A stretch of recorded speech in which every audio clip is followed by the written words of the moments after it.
नमस्कार, आप देख रहे हैं गढ़ आवाज न्यूज और मैं हूं आपके साथ मानवी ठाकुर। नमस्कार, आप देख रहे हैं गढ़ आवाज। मैं हूं महावीर सिंह रमन आपके साथ।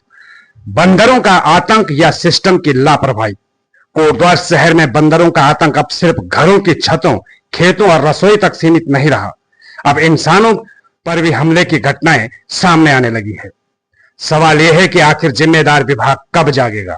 नगर निगम कोटद्वार के अंतर्गत वार्ड नंबर 38 में रहने वाले शीश राम, जो वन विभाग से सेवानिवृत्त कर्मचारी बताए जा रहे हैं, अपने ही घर पर बंदरों के हमले का शिकार हो गए। परिजनों के अनुसार बंदर ने उनके कान पर हमला कर गंभीर चोट पहुंचाई और हमले से बचने के दौरान गिरने से उनका हाथ भी टूट गया। स्थानीय लोगों का कहना है कि कोटद्वार में बंदरों द्वारा घरों में घुसकर फल सब्जियां उठा ले जाना, खेती को नुकसान पहुंचाना और लोगों को परेशान करना कोई नई बात नहीं है।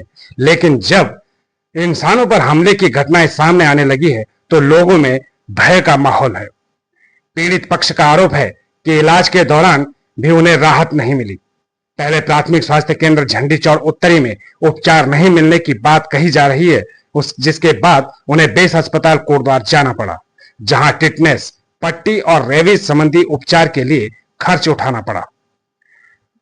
क्या नगर निगम और वन विभाग बंदरों के बढ़ते आतंक को लेकर सिर्फ फाइलों तक सीमित है? क्या आबादी वाले क्षेत्रों में वन्य जीव नियंत्रण और सुरक्षा व्यवस्था की समीक्षा होनी चाहिए? और अगर एक सेवानिवृत्त बुजुर्ग अपने ही घर में सुरक्षित नहीं तो आम जनता किस भरोसे रहे? फिलहाल लोगों की मांग है कि प्रभावित क्षेत्रों में बंदरों की रोकथाम, निगरानी और राहत स्वास्थ्य व्यवस्था पर तत्काल कार्रवाई हो ताकि ऐसी घटनाएं दोबारा ना हो।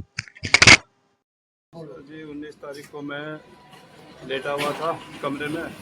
मेरे को कुछ बाथरूम की शिकायत हुई तो मैं बाथरूम जा रहा था। हमारी दीवार पे एक बंदर बैठा था और बंदर नीचे थे।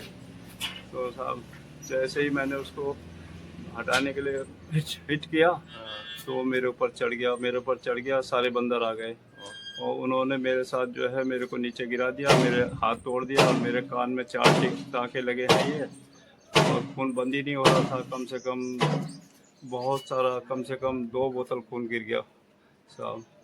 अब फिर मेरी वाइफ मुझे वहाँ ले गई झंडी चौड़ के हॉस्पिटल में। उन्होंने कहा भाई यहाँ तो कोई इंतज़ाम नहीं है, तुम कोटद्वार जाओ। तो वहाँ रेबीज का इंजेक्शन लगवाया, पर्ची बनाई, पर्ची हमारे पास है, और रेबीज का लगाया, टिटनेस का लगाया।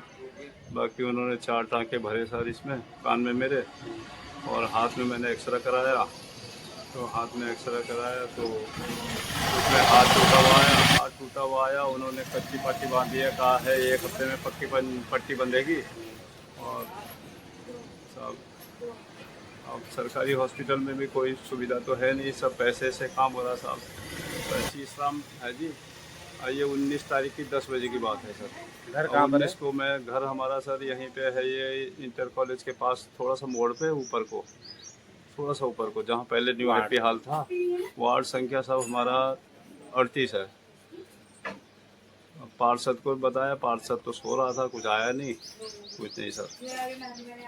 आराम नहीं है साहब, वो कह रहा लंबा इलाज चलेगा, इसमें तो हाथ टूटा हुआ है। और कान के टाँके कटेंगे 10 दिन के बाद। वन विभाग कुछ सर आर्थिक मुआवजा देता है घायल होने पे। अगर कुछ मिल जाए सहायता तो सही है। ठीक है। 255 रुपये लिए सर पट्टी के। हाँ जी। और एक्सरे के? एक्सरे के भी 255। मेरा सर बाकी प्राइवेट दवाई चल रही है, प्राइवेट लिख दी उन्होंने। यहाँ तो जो दवाई हम दे रहे हैं बाकी प्राइवेट दवाई लिख रखी है। तो मेरा कम से कम भी 2050 तक आ गया। अभी आगे कोई इलाज चलेगा